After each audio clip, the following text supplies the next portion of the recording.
हरिओम।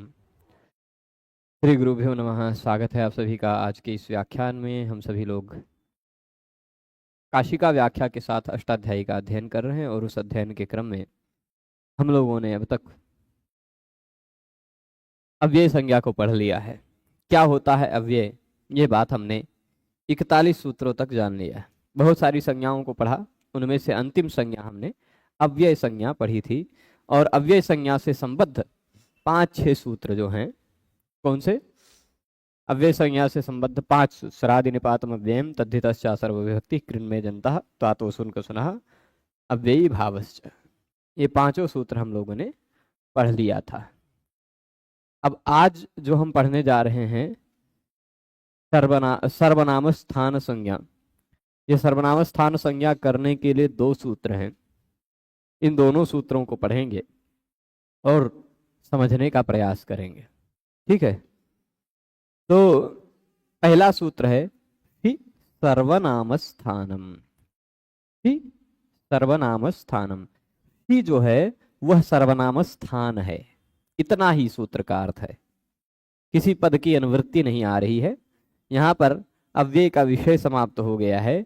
अब जब कोई नया विषय शुरू हो जाता है, जब सर्वनाम स्थानम यह बात कह दी गई, तो इससे स्वतः सिद्ध हो जाता है कि अब अव्यय की बात समाप्त हो गई है। सर्वनाम स्थानम कह देने से स्वतः पता चल जाता है कि अव्यय की बात समाप्त हो गई। और स्वरादि निपातम अव्ययम में अव्यय था, यहां तो अव्यय नहीं है। वहां स्वरादि निपातम कहा गया था, या तद्धितश्च असर्व विभक्ति कहा गया था, या अव्ययी भावश्च तक कहा गया था। उन सबको अव्यय बताया गया था। लेकिन यहाँ शी को कह रहे हैं, यानी पिछले सूत्र से किसी भी प्रसंग की अनुवृत्ति की आवश्यकता नहीं है। तो शी सर्वनाम स्थानम। शी एक ऐसा प्रत्यय है जिसको हम लोग सर्वनाम स्थान कहते हैं, ठीक है? शी इत्येतत् सर्वनाम स्थान संज्ञम भवति। यह काशिका वृत्ति में पहला वाक्य मिलेगा। शी जो है उसको हम लोग सर्वनाम स्थान कहते हैं, ठीक है? किमिदम शी इति। ये शी क्या है? क्या है शी, है ना? ऐसा प्रश्न उठता है। तो किमिदम शी इति, शी क्या है जिसको हम सर्वनाम स्थान कहते हैं? मतलब आदमी छोटा और नाम बड़ा है। छोटा सा शी और नाम है सर्वनाम स्थान, है ना? पहले सब कुछ दा और धा होता था। दाप दैप, मतलब दा रूप धातुएं, धा रूप कई धातुएं, उन सबको एक साथ मिलाकर के घू कह देते थे। तरप और तमप, ये 2 प्रत्यय, इनको घ कह देते थे, है ना? संज्ञी बड़े होते थे, संज्ञा छोटी होती थी। अब संज्ञी छोटा है, संज्ञा बड़ी है।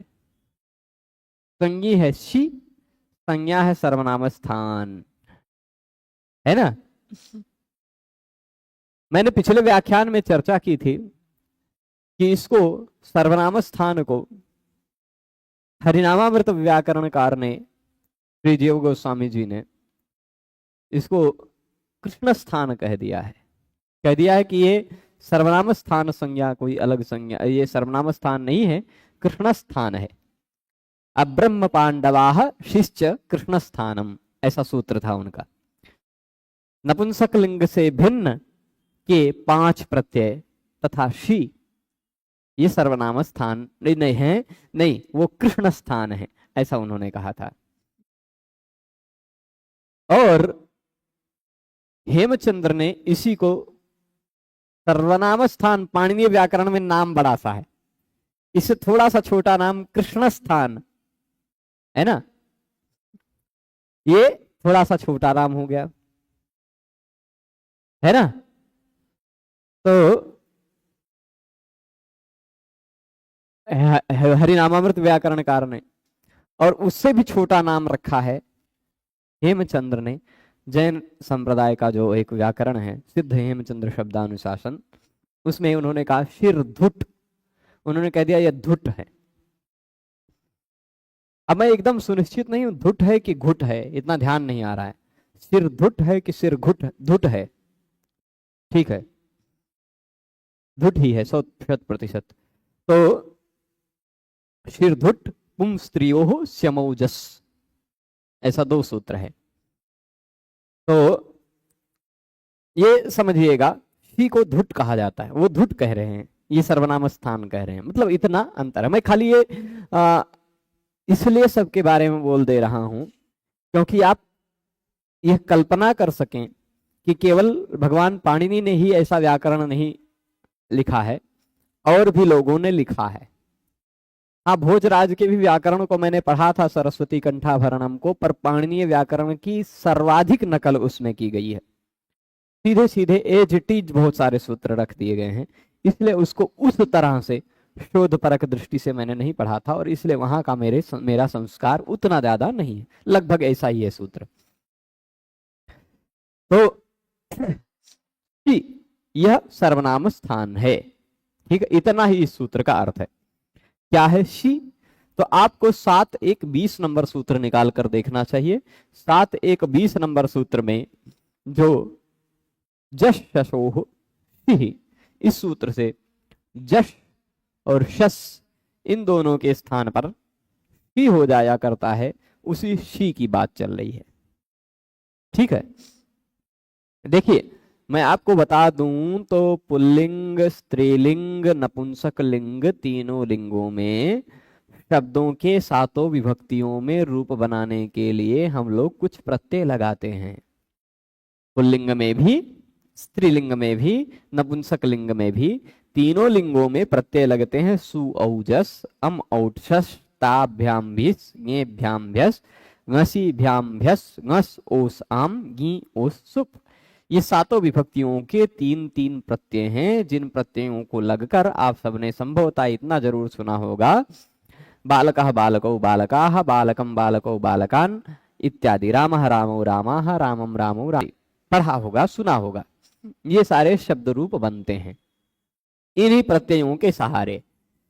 तो उन्हीं प्रत्ययों में प्रथमा विभक्ति के बहुवचन वाला प्रत्यय है जस, द्वितीय विभक्ति के बहुवचन वाला प्रत्यय है शस। प्रथमा बहुवचन का प्रत्यय कौन सा है? जश, और द्वितीय बहुवचन का प्रत्यय कौन सा है? शस। ठीक, पिछले व्याख्यान में ही मैंने बताया था कि सर्वनाम अलग है। आप सर्वनाम लिख रहे हैं, म हलंत नहीं है, सर्वनाम पूरा है। सर्वनाम अलग है, सर्वनाम स्थान अलग है। नाम मिलता जुलता है ना, पर अलग है। ठीक है, तो यहां इसका सर्वनाम से कुछ विशेष संबंध नहीं है, सर्वनाम संज्ञा से चलेगा। तो सर्वनाम स्थान संज्ञा केवल 6 प्रत्ययों की होती है। उनमें से एक प्रत्यय हम पढ़ रहे हैं इस सूत्र में, अगले सूत्र में आपको 5 प्रत्यय पढ़ने हैं। तो मैं जो बता रहा था कि सु औजस, अम औठस इत्यादि प्रत्यय जो हैं 7 विभक्तियों के, वो पुल्लिंग में भी लगता है, स्त्रीलिंग में भी लगता है, नपुंसक लिंग में भी लगता है। पुल्लिंग में जस का जस वैसे का वैसा बचा रह जाता है, शस वैसे का वैसा बचा रह जाता है, स्त्रीलिंग में भी वैसा ही रह जाता है। परंतु नपुंसक लिंग में क्या होता है, जस और शस के स्थान पर शी हो जाया करता है। ठीक है, नपुंसक लिंग में क्या होता है, जश और शस के स्थान पर शी हो जाता है। तो यह पुल्लिंग स्त्रीलिंग में नहीं होगा, केवल नपुंसक लिंग के शब्दों में होगा। ठीक है, इसीलिए नपुंसक लिंग के शब्द रूप में किसी भी शब्द का रूप यदि हम देखते हैं तो वहां बहुवचन में प्रथमा द्वितीया दोनों जगह बहुवचन में ई जरूर मिलता है। वह ई इसी शी का ई है, शी में से केवल ई बचता है। ठीक है, जैसे ज्ञानानि, फलानि, वारीणि, मधुनि, मनांसि, यशांसि, पयांसी, ई ई ई ई सब में अंत में सुनाई पड़ता होगा, वह इसी ई है, शी प्रत्यय, प्रथमा में भी द्वितीया में भी बहुवचन में। ठीक है, कहा? नपुंसक लिंग में। और यह जो नपुंसक लिंग में इस सूत्र से जो शी आदेश हो गया है, उसी शी को सर्वनाम स्थान कहा जाता है। ठीक है, ये इतनी ही बात इसमें समझनी है। कुंडानि तिष्ठन्ति कुंडानि पश्य दधीनि मधूनि त्रपूणि जतूनि। देखिए सब में ई छोटा ई दिखाई पड़ रहा है अंत में। यह जो ई दिखाई पड़ रहा है यह ई इसी शी का ई है, शी में से ई ही बचता है। ठीक है, तो सर्वनाम स्थान संज्ञा जो है वह सर्वनाम स्थान संज्ञा इस तरह का है होता है। सर्वनाम स्थान संज्ञा का प्रयोग करके अष्टाध्यायी में बहुत सारी विभक्तियां की गई हैं। ठीक, बहुत सारे विधान किए गए हैं सर्वनाम स्थान संज्ञा को आश्रित करके। जैसे सर्वनाम स्थान शब्द पर में हो, सर्वनाम स्थान प्रत्यय यदि तुरंत बाद में लगा हुआ हो, कौन सा प्रत्यय? सर्वनाम स्थान प्रत्यय। अभी आपको क्या पता है कौन है सर्वनाम स्थान? अभी खाली इतना ध्यान रखिए, शी है। ठीक है, यानी सर्वनाम स्थान प्रत्यय यदि तुरंत बाद में हो तो शब्द नपुंसक लिंग शब्द का अंतिम वर्ण यदि झल हो या अच हो, या संक्षेप में इतना कह दें, नपुंसक लिंग का अंतिम वर्ण यवरल यमगणन को छोड़कर कोई भी वर्ण हो। झल और अच नपुंसकस्य झलचः नियम है। ठीक है, वह झल और अच ले लेता तो झल और अच से केवल इतना ही छूटता है, यवरल यमगणन, इतना ही छूटता है। तो यवरल 4 वर्ण, यमगणन 5 वर्ण, इन 4 और 5 9 को छोड़ करके बाकी जितने भी वर्ण हैं वह या तो झल हैं या तो अच हैं। झल में सारे आ जाते, झभ घ ढ झब ग ड द ख फ छ ठ थ छ ट त क प श श श ह आ गया, और अच में सारे स्वर वर्ण आ जाते हैं। तो केवल छूटा झल और अच से कुछ ही वर्ण छूटे, है ना। तो नपुंसक लिंग शब्द का अंतिम वर्ण यदि इन्हीं 9 वर्णों से अतिरिक्त कोई वर्ण हो, यमगणन से अतिरिक्त हो, यवरल से अतिरिक्त हो, तो ऐसे नपुंसक लिंग शब्द के बाद सर्वनाम स्थान होने पर ऐसे नपुंसक लिंग शब्द के बाद न जुड़ जाया करता है। क्या जुड़ जाया करता है? न। ठीक है, चलेगा। तो जैसे यशस तो यशांसी न जुड़ा हुआ है ना, और पयस पयांसी, मनस मनांसी, झल है अंत में, अच है अंत में, तो ज्ञान ज्ञानानि एक न जुड़ गया, फल फलानी न जुड़ रहा है ना। तो यह सर्वनाम स्थान संज्ञा के फल स्वरूप है। फल में फलम फले ये दोनों जगह ना नहीं दिखाई पड़ रहा है, परंतु शी जो है वह सर्वनाम स्थान है इसलिए न आ गया, फलानी। ठीक है, कुंडानी वनानी दधीनी मधुनी त्रपूणी, ये कुंडानी तिष्ठन्ति कुंडानी पश्य 2 बार कुंडानी क्यों लिख के रखा है?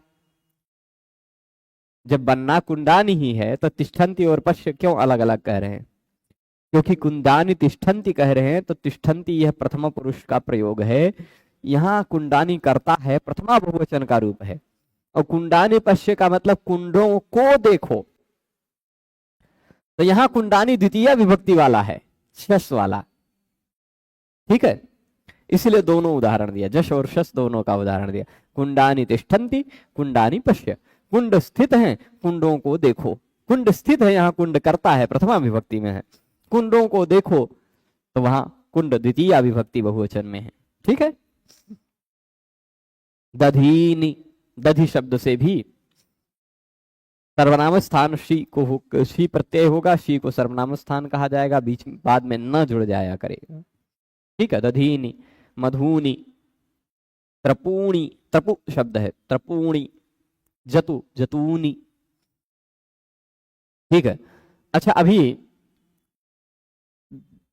मूल रूप से सर्वनाम स्थान परे रहने पर 2 कार्य होता है। क्या कार्य होता है? 2 कार्य है। वो 2 कार्य क्या हैं? यदि शब्द का अंतिम वर्ण न हो गया है तो उस न से पहले आने वाले वर्ण को दीर्घ भी कर दिया जाता है।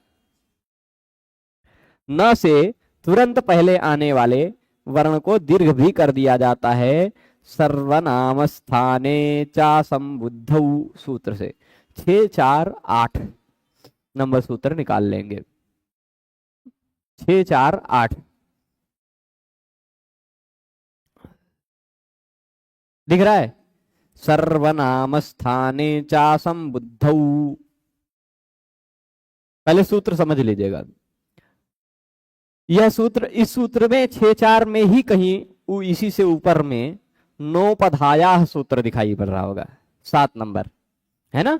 नोपधाया है यानी न नकारांत शब्द होना चाहिए, उसकी उपधा को, शब्द का अंतिम अक्षर हो न से जस्ट पहले वाले वर्ण को दीर्घ करना है। ठीक, ऊपर से कहीं से दीर्घा की भी अनुवृत्ति आ रही होगी, पिछले पाद से आ रही होगी, ढ्रव पे पूर्व से दीर्घोणा से, मुझे ऐसा लग रहा है। मैं देख लू कहां से आ रहा है दीर्घा की अनुवृत्ति, वहीं से आ रही ना, लिखा नहीं होगा कहां से आ रही, पर वहीं से आ रही, मैं बता दिया हूं। ठीक है, तो अब ये हो गया बात कि नपुंसक लिंग में, अभी तक आपने क्या समझा, नपुंसक लिंग में जश और शस ये दो प्रत्यय हैं। ठीक है, जश और शस ये दो प्रत्यय हैं, इन दोनों प्रत्ययों के स्थान पर शी हो जाया करता है। ठीक है, नपुंसक लिंग में जश और शस ये दो प्रत्यय हैं, इन दोनों प्रत्ययों के स्थान पर शी हो जाया करता है। और यह जो शी हो जाया करता है, इसी शी को समझिएगा। जशः शी से क्या जस के स्थान पर शी होता है? नहीं आशुतोष जी, जशः शी से जो जस के स्थान पर शी होता है वह शी बड़ा ई वाला है। यहां सूत्र में आप देख रहे हैं शी सर्वनाम स्थानम, छोटे ई वाले शी की बात कर रहे, वो जो शी है वह अलग है। ठीक, वो पुल्लिंग में नहीं है, चलेगा। तो अब यहां ध्यान दीजिएगा कि सर्वनाम स्थान किसको कहा जाएगा? जस और शस ये दो प्रत्यय हैं, इन दोनों प्रत्ययों के स्थान पर नपुंसक लिंग में शी हो जाया करता है। ठीक, जस और शस ये दो प्रत्यय हैं, दोनों प्रत्ययों के स्थान पर नपुंसक लिंग में जो हो जाता है शी, उसी शी को सर्वनाम स्थान कह रहे हैं। और सर्वनाम स्थान कहने से क्या फायदा मिला, क्या लाभ हुआ? तो सर्वनाम स्थान कहने के फलस्वरूप लाभ ये होता है कि उस शब्द के अंत में न जुड़ जाया करता है न, और उस न से पहले जो स्वर वर्ण है उसको दीर्घ कर दिया जाता है। यही दो कार्य होता है। ठीक है, तो फल के बाद में न जुड़ गया फलन, और न से पहले जो स्वर वर्ण है उसको दीर्घ कर दिया गया फलान, उसमें शी का ई जुड़ा फलानी। ठीक है, ये दो कार्य होते हैं। एक कार्य ये आ को दीर्घ करने वाला कार्य सूत्र ये है, सर्वनाम स्थाने चा समुद्धौ, न अंत में हो तो उसकी उपधा को दीर्घ करता है। और एक जो न जोड़ने वाला है सूत्र, वह नपुंसकस्य से झलचः है, या पुल्लिंग स्त्रीलिंग में उगिदचाम सर्वनाम स्थाने धातु है। अन्य अन्य ऐसे सूत्र हैं। ठीक है, तो अच्छा, ये सर्वनाम स्थान संज्ञा जो कर रहे हैं, सीधे सीधे सर्वनाम स्थान इस शब्द को, जैसे किसी भी के घर में कोई बच्चा जन्म लेता है, उसका नाम रखते हैं, कुछ चिंटू है, पिंटू है, कोई नाम रख देते हैं, तो वह नाम रखने का क्या प्रयोजन? उसको याद किया जाता है, बाद में भविष्य में उसी नाम से बुलाया जाता है, यही तो है ना। तो भविष्य में उसी नाम से बुलाया जाता है। यहां भगवान पाणिनि अपने व्याकरण में शी को सर्वनाम स्थान नाम रख दिया। शी एक प्रत्यय है, उसका नाम रख दिया सर्वनाम स्थान। तो सर्वनाम स्थान को और कहां कहां उन्होंने याद किया है? सीधे सीधे 4 सूत्रों में सर्वनाम स्थान को उन्होंने याद किया है। एक ये यहां सामने आपके दिख ही रहा है, सर्वनाम स्थाने चा संबुद्धौ, इसमें सर्वनाम स्थान दिख ही रहा है। एक पथिमथोः सर्वनाम स्थाने, ये भी सूत्र है। एक सूत्र है इतोत सर्वनाम स्थाने, वहां भी सर्वनाम स्थाने है। एक उगिदचाम सर्वनाम स्थाने धातोः, यहां भी सर्वनाम स्थाने है। ठीक है, सभी 6ठे या 7वें अध्याय के ही सूत्र हैं। 6ठे अध्याय में आपको पथिमथोः सर्वनाम स्थाने और उगिदचाम ये सर्वनाम स्थाने चा धातु चा संबुद्धौ, ये सूत्र 6ठे अध्याय में मिलेगा। एक पहले पाद में है 6 1 199, एक 6 4 8 दिख ही रहा है आपको, एक 7 1 70 है, एक 7 1 86 है। ठीक है, 7 1 70 और 7 1 86। ठीक है, यहां 4 जगह पाणिनि भगवान ने अपनी अष्टाध्यायी में सर्वनाम स्थाने को याद किया है। ठीक है, किसको याद किया है? सर्वनाम स्थाने को। तो अब सर्वनाम स्थान क्या है ये आपको पता चला है ना। सर्वनाम स्थान होने के कारण किसको कहा जाता है? शी को। सर्वनाम स्थान होने के कारण बहुत सारे कार्य होते हैं। क्या कार्य होते हैं? कि एक तो उगिदचाम सर्वनाम स्थाने अधातो हो, ये सूत्र लग जाता है। वो सूत्र से क्या कार्य होता है भविष्य में पढ़ेंगे। सर्वनाम स्थाने चा संबुद्धो सूत्र लग सकता है, अथिमथो सर्वनाम स्थाने लग सकता है, इतोत सर्वनाम स्थाने लग सकता है। ऐसे अन्य अन्य बहुत सारे नियम लग सकते हैं। 2 मैंने मुख्य कार्य बता दिए। कार्य क्या? शब्द के नपुंसक लिंग में अंत में न जुड़ जाया करता है और उस न से पहले दीर्घ हो जाया करता है। देखिए, कुंड जो है वह कुंडा बन गया, न जुड़ा और उससे पहले दीर्घ हो गया, है ना। देखिए, कोई भी शब्द है, यहां मैं लिख दूं, शब्द लिखा हूं क्या? कुंड, और इसके बाद जुड़ा हुआ है शी। शी का बचता क्या है? ई। ये शी जो है ये सर्वनाम स्थान है। तो करेगा क्या? इसी के कारण नपुंसकस्य झलचः से यहां अंत में नम जुड़ जाएगा, नुम का न बचेगा और उस न से पहले आने वाले उपधा के स्वर वर्ण को दीर्घ कर दिया जाएगा। तो कुंडानी ऐसा रूप बनेगा। इसी तरह फल का फलानी, पुस्तक का पुस्तकानी, है ना। ये सब शब्द रूप सर्वनाम स्थान संज्ञा होने के फलस्वरूप ही बनते हैं। ठीक, तो प्रथमा और द्वितीय दोनों में कुंडानी पश्य दधीनी मधुनी। देखिए, दधि था तो दधीनी बन गया, दधि के ई को भी दीर्घ कर दिया गया। मधु ह्रस्व था, मधुनी कर दिया गया। न जुड़ा, उससे पहले के स्वर वर्ण को दीर्घ कर दिया गया। दोनों कार्य हुए। न जुड़ने का कार्य नपुंसकस्य झलचः सूत्र से होता है और उससे पहले एक दीर्घ करने का कार्य इस सूत्र से होता है। ठीक है, त्रपु, त्रपु शब्द है, त्रपु, उसको बन गया त्रपूणी। जतु, जतूनी। ठीक, ऐसे सब। अब यहां क्या लिख रहे हैं? सर्वनाम स्थान प्रदेशाः। सर्वनाम स्थान प्रदेशाः का मतलब क्या है? कहां कहां कौन कौन से ऐसे सूत्र हैं जिनमें भगवान पाणिनि ने सर्वनाम स्थान को याद किया है। तो कह रहे हैं सर्वनाम स्थाने चा संबुद्धौ इत्येवमादयः। सर्वनाम स्थाने चा संबुद्धौ इत्यादि सूत्र हैं जहां पर भगवान पाणिनि ने सर्वनाम स्थाने शब्द को याद किया है।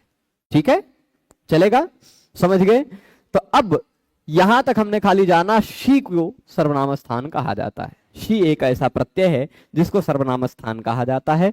शी है क्या? जश शशोह शी सूत्र के द्वारा जो शी हुआ है, नपुंसक लिंग में जश व शस प्रत्यय के स्थान पर जो शी हो जाता है, उसी का यहाँ ग्रहण है, उसी को सर्वनाम स्थान कहा गया है।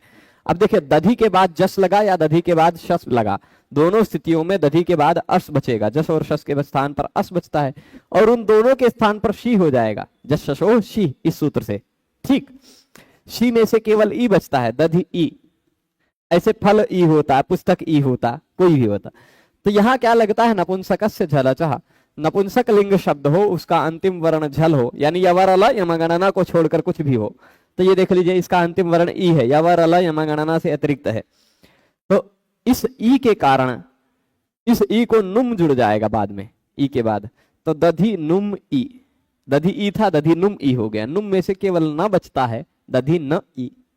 और जब न बचा तो न से पहले आने वाले स्वर वर्ण को दीर्घ करने के लिए ये आ जाएंगे। ये एक इनहन पूषा पूषर यमनाम शौ, ये भी सूत्र है। इन हो अंत में, हन हो अंत में, वृत्रहन वृत्रहा बन जाता है ना।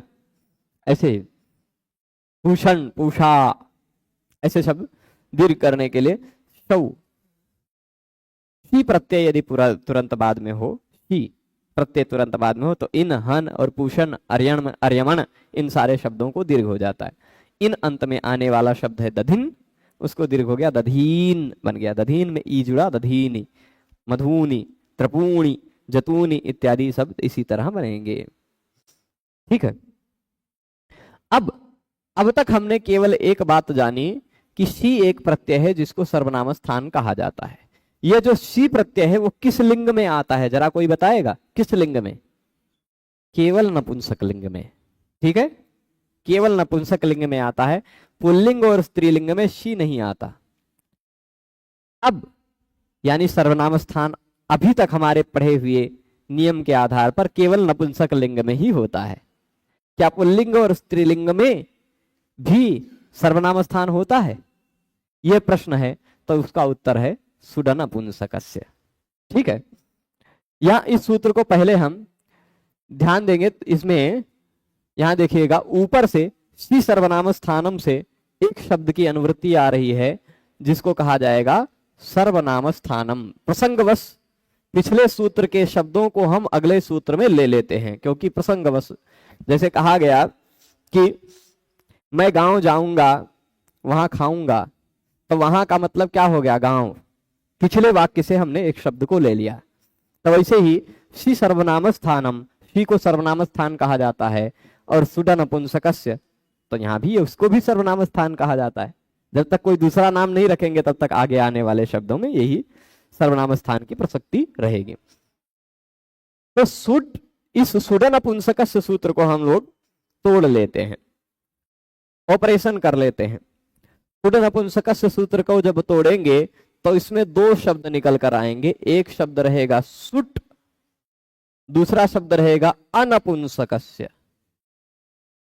ठीक, सुट अनपुंसकस्य, यही दो शब्द हैं।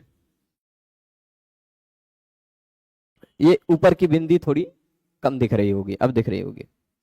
सुट अनपुंसकस्य मतलब क्या?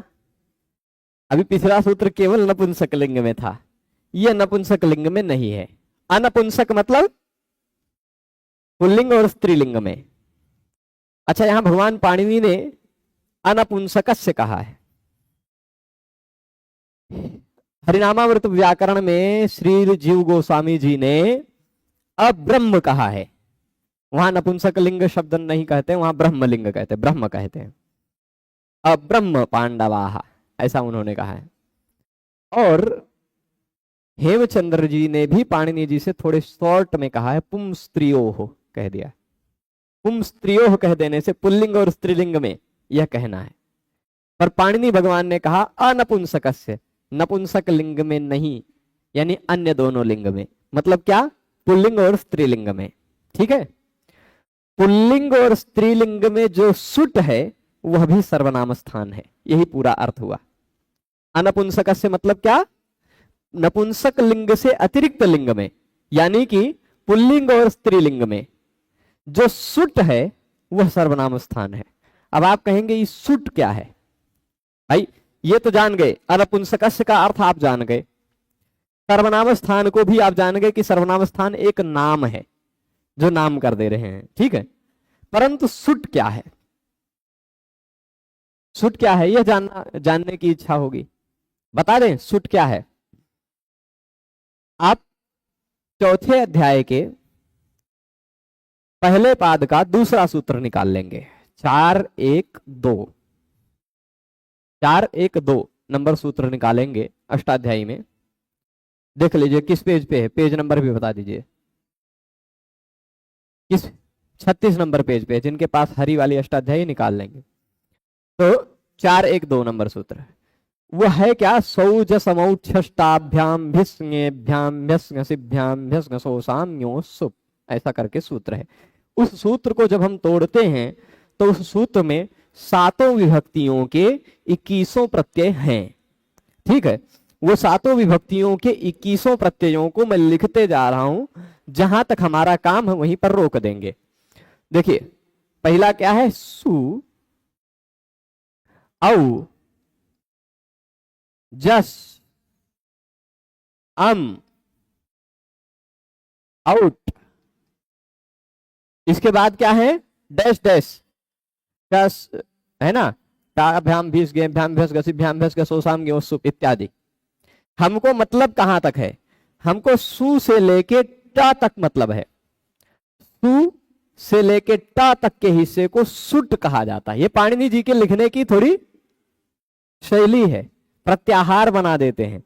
किसी एक वर्ण से शुरू करके किसी एक वर्ण तक अंतिम वर्ण पर रोक रहे हैं, यानी वह इतने तक एक प्रत्याहार बना दिया। तो सुट मतलब क्या? सु से लेके टा तक के कहे गए सारे प्रत्यय।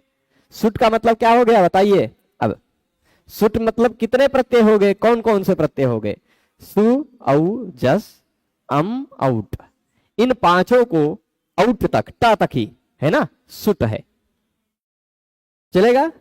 समझ गए? शस हम इसलिए लिख दिए, वो आपको पता चले डैश डैश लगाना था, आउट के बाद ही डैश डैश लगा सकते थे उसे। ठीक, तो सु से लेके आउट के टा तक के जो हिस्से हैं उसको हम लोग सुट कहते हैं। जैसे डैश डैश आगे जाएंगे तो गी ओस सुप, अंतिम प्रत्यय सुप है। तो जब इस सु से लेके इस पा तक के हिस्से को हम सुप कह सकते हैं, तो इस सु से इस टा के हिस्से को हम सुट क्यों नहीं कह सकते? है ना? ऐसे ही तिप तस्जी इत्यादि प्रत्यय होते हैं। तिप तस्जी इत्यादि 18 प्रत्यय हैं। तिप तस्जी सिप थस्थम इब्वस्मस ता आताम जथा साथाम धम इडवहि महिंग। अंतिम प्रत्यय कौन सा है? महिंग। ती से लेके ङ तक खत्म होने वाले को हम तिंग कहते हैं। तिंग मतलब ती से शुरू किया ङ पर खत्म, तिंग। उसमें 18 प्रत्यय आ गए, है ना? तो ऐसे प्रत्ययों का भी प्रत्याहार बनाया है पाणिनि भगवान ने कई जगहों पर। तो ये सुट का मतलब क्या हो गया? सु, औ, जस, अम, औट। ये 5 प्रत्ययों को कहा जाता है सर्वनाम स्थान। पर कब? अनपुंसकस्य, नपुंसक लिंग में नहीं। ठीक है? नपुंसक लिंग में 2 प्रत्यय या जश और सस के स्थान, 2 कहिए या 1 कहिए, जश और सस 2 मान लीजिए, चाहे उन दोनों के स्थान पर आने वाला शी 1 ही मान लीजिए, है ना? चाहे शी 1 ही मान लीजिए, चाहे आप 2 अलग अलग मान लीजिए, है ना? तो ये नपुंसक लिंग के 2 प्रत्यय हो गए, और पुल्लिंग स्त्रीलिंग की ये 5 प्रत्यय। इन 5 प्रत्ययों को भी सर्वनाम स्थान कहा जाता है। ठीक, चलेगा।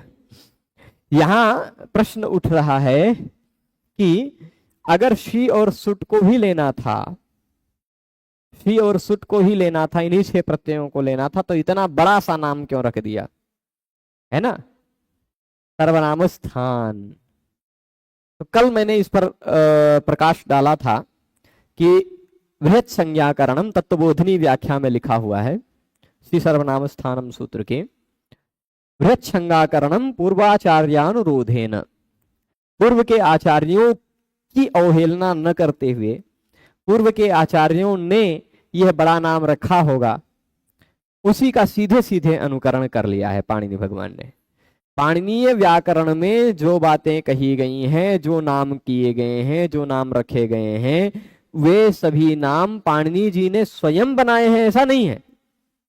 हाँ, कुछ, अधिकांश कह दीजिए, पाणिनि जी ने स्वयं बनाए हैं और सरल करने के लिए, परंतु उनमें से कुछ संज्ञाएं ऐसी हैं जो पूर्व के आचार्यों से यथावत पाणिनि भगवान ने ले ली हैं। ठीक है, पूर्व के आचार्यों से, जैसे प्रगृह्य ऋग्वेद प्रातिशाख्य में, वाजस्नेय प्रातिशाख्य में, और पूर्व के आचार्यों के द्वारा प्रगृह्य वैसे के वैसे कहा गया है, तो वो संज्ञा ले ली है। सर्वनाम भी है इसी प्रकार में, मतलब और बहुत सारी ऐसी संज्ञाएं हैं जो पूर्व के आचार्यों की तरह सी प्रसिद्ध होने के कारण उसको वैसे के वैसे एज इट इज ले लिया है, कुछ को उन्होंने और छोटा किया है। ठीक है, तो अब आपको फलित रूप में क्या पता चला? नपुंसक लिंग में शी, और पुल्लिंग और स्त्रीलिंग में जस, सु, जस, अम, औट, इतने 6 प्रत्ययों को हम लोग सर्वनाम स्थान कहते हैं। ठीक है, सुड अनपुंसकस्य का भी अर्थ समझ गए होंगे। अनपुंसकस्य, नपुंसक लिंग से भिन्न लिंग का मतलब क्या? इसका मतलब क्या हुआ? पुल्लिंग और स्त्रीलिंग। ठीक, यही तो हुआ। इन दोनों लिंगों में जो सुट है यानी सु, औ, जस, अम, औट है, उसको सर्वनाम स्थान कहा जाता है। ठीक है, अर्थ समझ गए? ये सुडीति पंचवचनानी, वही लिखा है। सुट मतलब 5 वचन है। आप कहेंगे सूत्र में तो सुड है, ये आप कह रहे हैं सुट। किसी भी संधि में वर्ग के पहले वर्ण के स्थान पर उसी वर्ग का तीसरा वर्ण हो जाया करता है, इसको जस्त संधि कहते हैं, झलाम जशोंते से होता है। ठीक है, जैसे वाक ईस वागीस, वाक क के स्थान पर ग हो गया, वर्ग के पहले वर्ण क के स्थान पर वर्ग का तीसरा वर्ण ग हो गया वागीश। जगत ईस जगदीश, है ना, पढ़ा होगा आपने। जगत ता है, ता के स्थान पर उसी वर्ग का तीसरा अक्षर द हो गया। तो उसी तरह सुट वर्ग का पहला वर्ण ट है, उसी के स्थान पर उसी वर्ग का तीसरा वर्ण ड हो गया, सुड नपुंसकस्य। ठीक है, ये बात समझ रहे हैं। तो सुट इति पंचवचनानि, सुट क्या है, यह 5 वचन है। 5 वचन मतलब वो जो शादी विवाह में 7 फेरे 7 वचन होते हैं, उस तरह के 7 वचन की तरह ये 5 वचन कोई नहीं है। ये 5 वचन मतलब प्रथमा एक वचन, द्वितीय प्रथमा द्विवचन, प्रथमा बहुवचन, द्वितीया एक वचन, द्वितीया द्विवचन, ये 5 वचन। ठीक है, प्रथमा का एक वचन सु, प्रथमा का द्विवचन औ, प्रथमा का बहुवचन जस, द्वितीया का एक वचन अम, द्वितीया का द्विवचन औट। ये 5 वचन है। सुट इति पंचवचनानि, सुट यह 5 वचन है। कौन कौन से 5 वचन, ये सु औजस अमौट। इन 5 को सर्वनाम स्थान कहा जाता है। कहां पर, नपुंसकात अन्यत्र, नपुंसक लिंग से अन्य लिंगों में, नपुंसक लिंग से अन्य लिंगों में उसको सर्वनाम स्थान कहा जाता है। ठीक है, स्पष्ट है। तो नपुंसके न विधिर न प्रतिषेधः, चलेगा। तो नपुंसके न विधिर न प्रतिषेधः तेन जशः शेह सर्वनाम स्थान संज्ञा पूर्वेण भवत्येव। अच्छा, सर्वनाम स्थान संज्ञा के फलस्वरूप आप बहुत सारे शब्द रूपों में अंतर देखते होंगे। आपको लगता होगा, भवत शब्द का रूप पढ़ा है आपने, भवत शब्द का, भवान, भवन्तौ, भवन्तः, भवन्तं, भवन्तौ, भवतः, भवता, भवद्भ्याम, भवद्भिः, भवते, भवद्भ्याम। कहीं भी भवान, भवन्तौ ना सुनाई पड़ेगा, मेरे मुंह से आप ना सुनिएगा। भवान, भवन्तौ, भवन्तः, भवन्तं, भवन्तौ, फिर उसके बाद कहीं ना नहीं आएगा। भवतः, भवता, भवद्भ्याम, भवद्भिः, 5 जगह आया ना। यह ना जो 5 जगह शब्द रूप में दिखाई पड़ रहा है, वो इसी के कारण है, क्योंकि वही 5 प्रत्यय सर्वनाम स्थान है।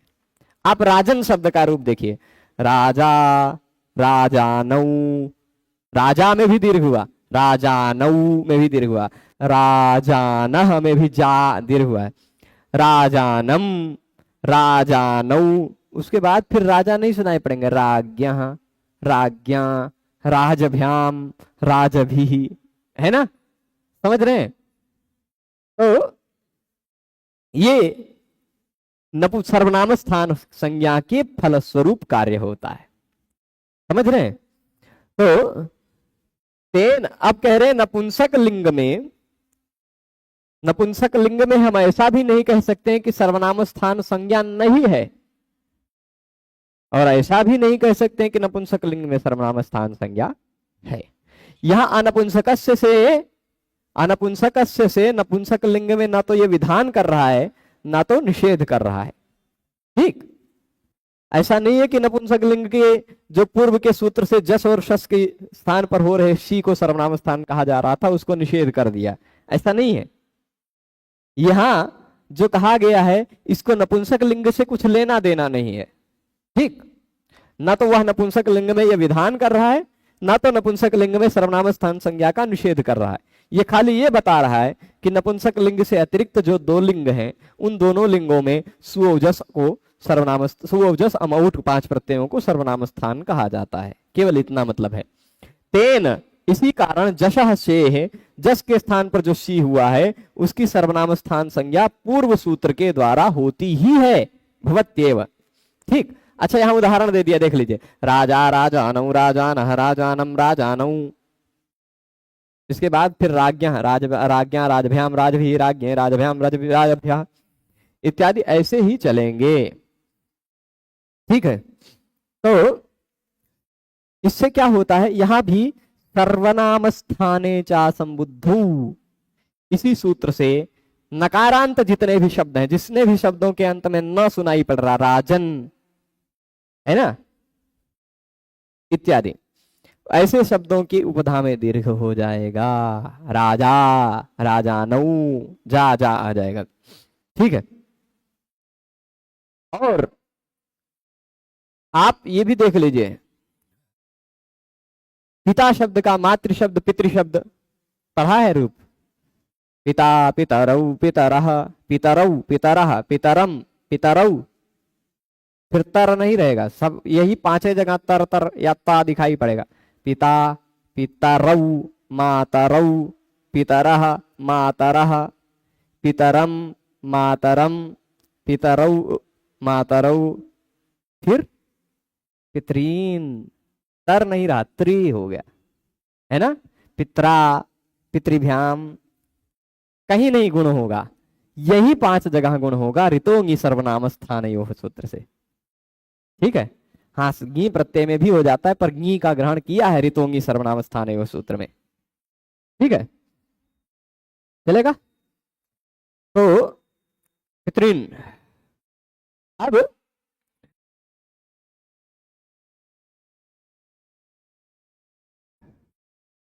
अच्छा एक चीज मैंने ये बता दिया था गलती से कि सर्वनाम स्थान को 4 ही सूत्रों में इसको ग्रहण किया है ना। पर अभी मुझे ध्यान में आ गया 5वां सूत्र, 5वां ये ऋतुओं सर्वनाम स्थान मिला है ना। तो कितने में ग्रहण किया है मैं खोज ही लेता हूं, 5 में है, क्योंकि मैं 4 बता दिया था, गड़बड़ कर दिया था।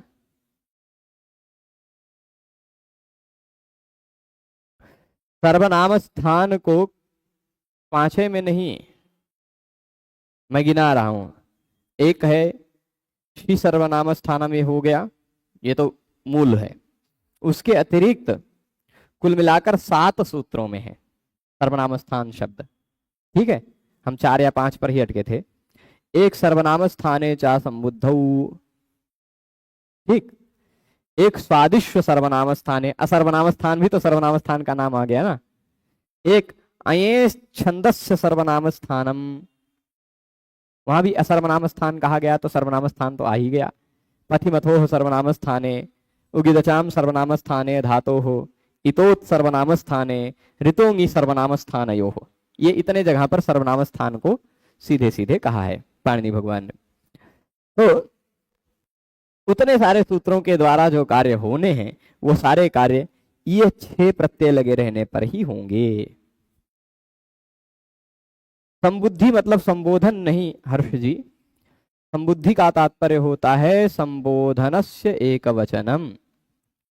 ठीक, संबोधि का मतलब होता है संबोधन का एक वचन। चलेगा। अब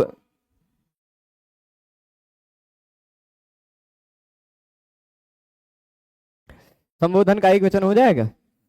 अब यहां आगे देखिएगा, हाँ क्या कह रहे हैं कि तेन पूर्वेण भवत्येव, राजा राजानौ राजाना राजानम राजानौ इत्यादि जान ही ले आपने, बात समझ गए होंगे अब, है ना।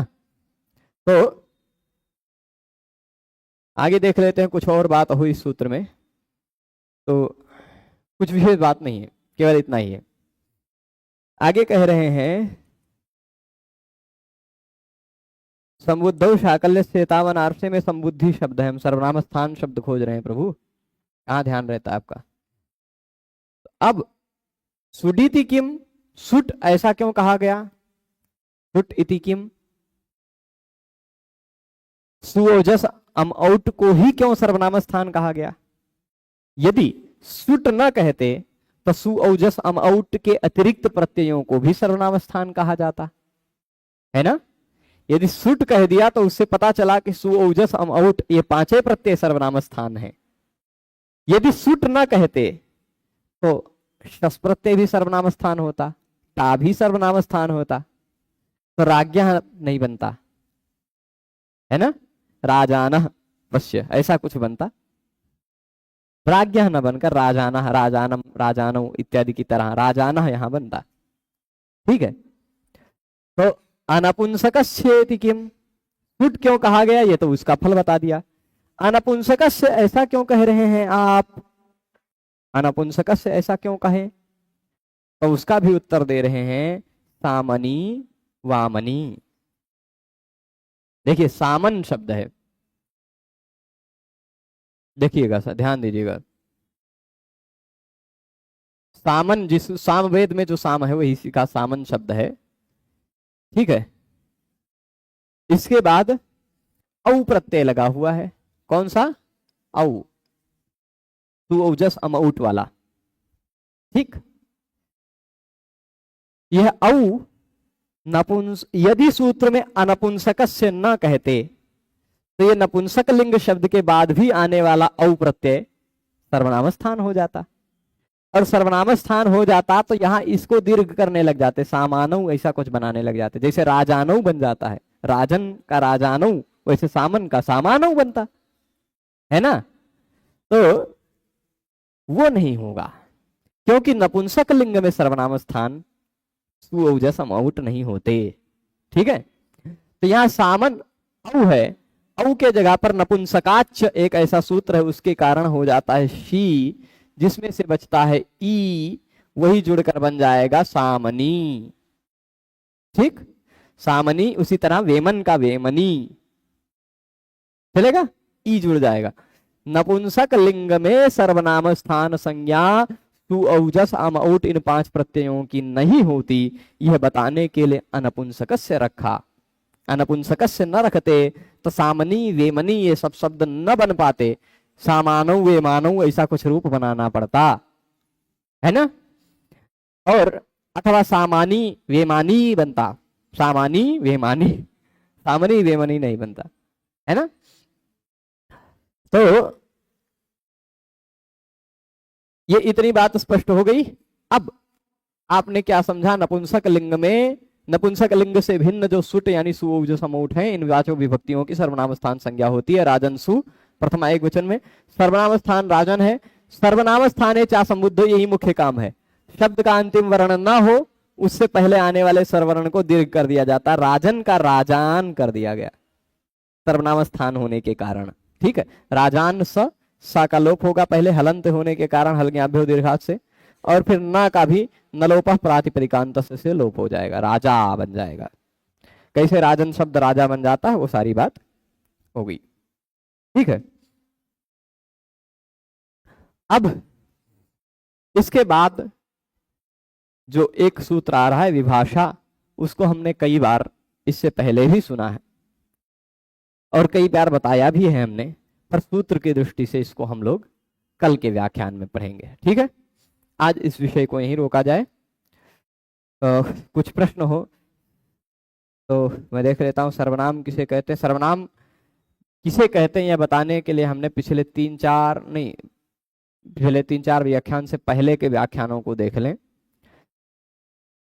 वहां से सर्वादीनी सर्वनामानी से लेकर के हमने ये स्वरादि निपातम अव्ययम से पहले तक सारे लगभग 9 से 10 सूत्रों में सर्वनाम संज्ञा को बताया है। ठीक है, तो अच्छा, यहाँ बहुत ज्यादा लोग जुड़े नहीं हैं, बहुत सारे बड़े बूढ़े लोग पढ़ते हैं, तो इसलिए उन लोगों के लिए वो आवश्यक नहीं समझता, इसलिए। ठीक है, तो चलेगा, सभी लोग जुड़े रहे उसके लिए सभी को बहुत बहुत धन्यवाद। हम आप सबसे पुनः मिलेंगे कल। नवेति विभाषा इज्ञान संप्रसारणम आद्यंतौ टकितौ। यदि भगवान ने चाहा तो 3 सूत्र पढ़ेंगे, नहीं तो 2 सूत्र कम से कम पढ़ेंगे ही। ठीक है, सभी लोगों को बहुत बहुत धन्यवाद। नमो नमः।